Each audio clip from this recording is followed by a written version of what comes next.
আসসালামু আলাইকুম। কেমন আছেন সবাই? যে যেখানে আছেন সবাই ভালো থাকবেন, সুস্থ থাকবেন। আর আমিও আল্লাহর রহমতে ভালো আছি। দাওয়াত খাওয়া তো শেষ, বাসায় চলে আসলাম।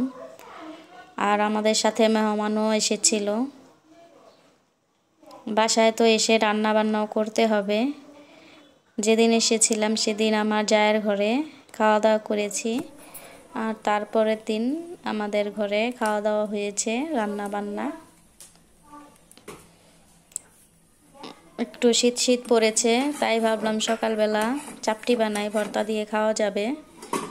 আজকে শুধু পিঠাই বানাবো, যেহেতু বিকেলে চলে যাবে। শীত পিঠা, চিতই পিঠা বানাবো। ভেবেছিলাম যে রাত্রে চিতই পিঠা বানাবো আর দুপুরে শীত পিঠা বানাবো, কিন্তু থাকবে না, ওনারা বাসায় চলে যাবে বিকেলের দিকে। তাই চিতই পিঠা আর শীত পিঠা দুপুরেই বানিয়ে নেব। যার যেটা ভালো লাগে সে সেটাই খাবে। আর সকালে বানালাম চাপটি, ধনিয়া পাতা ভর্তা দিয়ে চাপটি খাওয়া হবে সকালের নাস্তায়। আর সাথে তো থাকবে চা। এগুলোই হচ্ছে সকালের নাস্তা।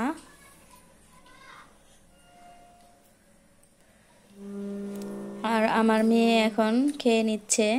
চাপটিটা একটু গরম গরম খেতেই ভালো লাগে। আমি বানিয়ে দিচ্ছি আর আমার মেয়ে বসে খাচ্ছে। আর চাপটিগুলো বানিয়ে রাখলাম না, সাথে সাথে ভেজেই খাওয়া শুরু হয়ে গেল। আমি ভেজে দিলাম আর সবাই খেয়ে নিল। চাপটি ভাজার পরে আমি দুপুরে রান্না বসিয়ে দেব। যেহেতু রান্না বান্না অনেক বেশি, তাই সাথে সাথে রান্নাগুলো বসিয়ে দেব। গরম গরম চাপটি খাওয়া হোক ভর্তা দিয়ে। সকালবেলা নাস্তা খাওয়া তো হলো সকালে, চাপটি দিয়ে ভর্তা, তারপরে তো চা বানালাম। আর এখন রান্না বসিয়ে দিলাম। খাওয়ার সাথে সাথেই রান্নাটা বসিয়ে দিলাম। যেহেতু পিঠা বানাবো, পিঠা বানাতে তো অনেক সময় লাগে। চিতই পিঠা, শীত পিঠা এগুলো বানাতে অনেকটাই সময় লাগে। রান্না শেষে তারপরে পিঠা বানাবো। পিঠা বানানো শেষ হলে নামাজ পড়ে সবাই তো আবার খাবার খাবে, এই জন্য আর কি।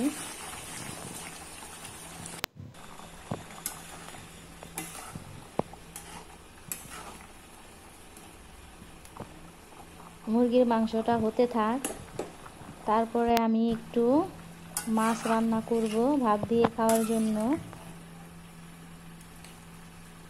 যদি কেউ পিঠা খেতে না চায় তাহলে মাছ দিয়ে ভাত খাবে।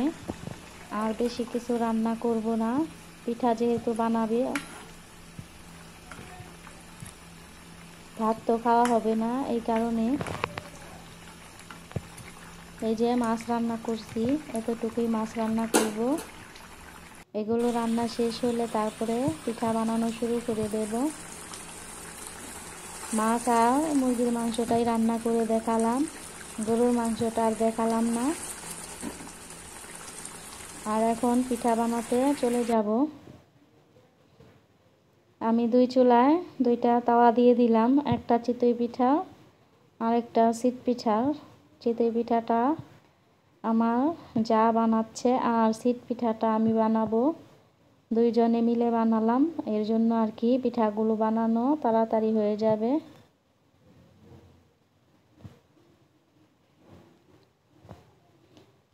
ঠান্ডা ঠান্ডা পড়েছে, এই জন্য মেহমান যেহেতু এসেছে একটু তো পিঠা বানিয়ে খাওয়া দরকার, এই জন্যই পিঠাগুলো বানানো। আর তাছাড়া মেহমানরা মিষ্টি পিঠা তেমন পছন্দ করে না। এই শীত পিঠা আর চিতই পিঠা মেহমানদের অনেক পছন্দ, এই জন্যই এই পিঠাগুলোই বানাবো। আর যারা যারা আমার চ্যানেলটি এখনও সাবস্ক্রাইব করেননি তাদের জন্য অনুরোধ রইল, অবশ্যই আমার চ্যানেলটি সাবস্ক্রাইব করে আমার পাশে থাকবেন। যদি ভালো লাগে তাহলে ভিডিওটি অবশ্যই দেখার চেষ্টা করবেন। আর পিঠা বানানো তো শেষ হয়ে গেছে, আমি টেবিলে খাবার দিয়ে দেব। খাবারও খেয়ে নেবে সবাই। নামাজ পড়ে এসেছে, দুপুরের নামাজ পড়ে তারপর খাবার দিয়েছি, সবাই একসাথে বসেই খাওয়া হবে। যার মুরগির মাংস ভালো লাগে সে মুরগি দিয়ে খাবে, আর যার গরুর মাংস ভালো লাগে সে গরুর মাংস দিয়ে খাবে। তবে শীত পিঠা গরুর মাংস দিয়েই খেতে বেশি মজা লাগে। আমার বাচ্চারা মুরগির মাংসটা একটু বেশি পছন্দ করে, এর জন্যই মুরগির মাংসটা রান্না করা। আর এখন সবাই মিলে একসাথে খাওয়া হচ্ছে। খাওয়া দাওয়া শেষ করে বিকেলের দিকে আবার চলে যাবে।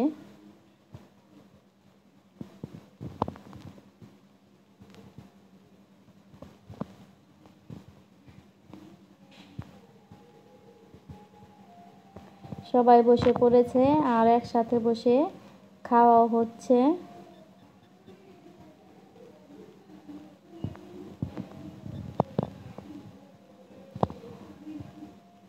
আগে মেহমানরা খাওয়া দাওয়া শেষ করুক, তারপরে আমরাও খেয়ে নেব।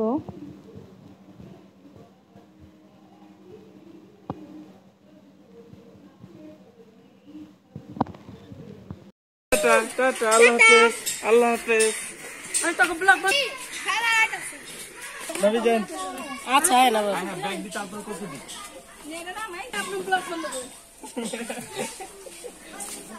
অনেক জায়গা দিয়ে গেল।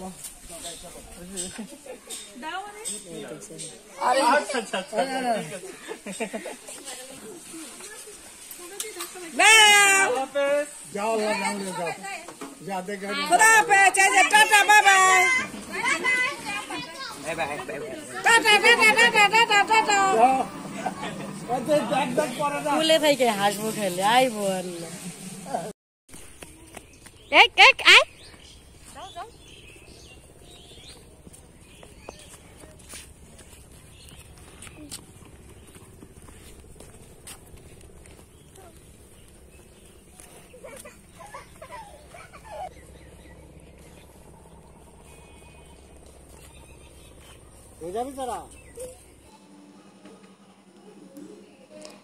মেহমানরা তো চলে গেল, মেহমানদের এগিয়ে দিয়ে আসলাম। দাওয়াত খেতে এসে সবাই একসাথে হয়ে তো অনেক আনন্দই করলাম।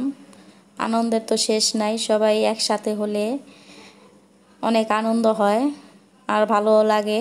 আনন্দ করা শেষ, তারপরে কিছু মেহমান আমাদের বাড়িতে এসেছিল, ওনারাও চলে গেল, ওনাদেরকেও বিদায় দিয়ে দিলাম। বিদায় দিয়ে তো বাসায় এসে পড়লাম। আর ঘরে বেল ছিল, বেলটা একটু ভর্তা করে নেবে। এটা হলো গাছের বেল, কদ বেল। এই বেলটা যারা খেয়েছেন তারা তো অবশ্যই জানেন অনেক মজা হয় এই ভর্তাটা। বেলটা অনেক টক ছিল, আর চিনি দিয়ে লবণ দিয়ে একটু মরিচ দিয়ে বেলটা মাখিয়ে নেব, তারপর ভর্তা করে খাবো।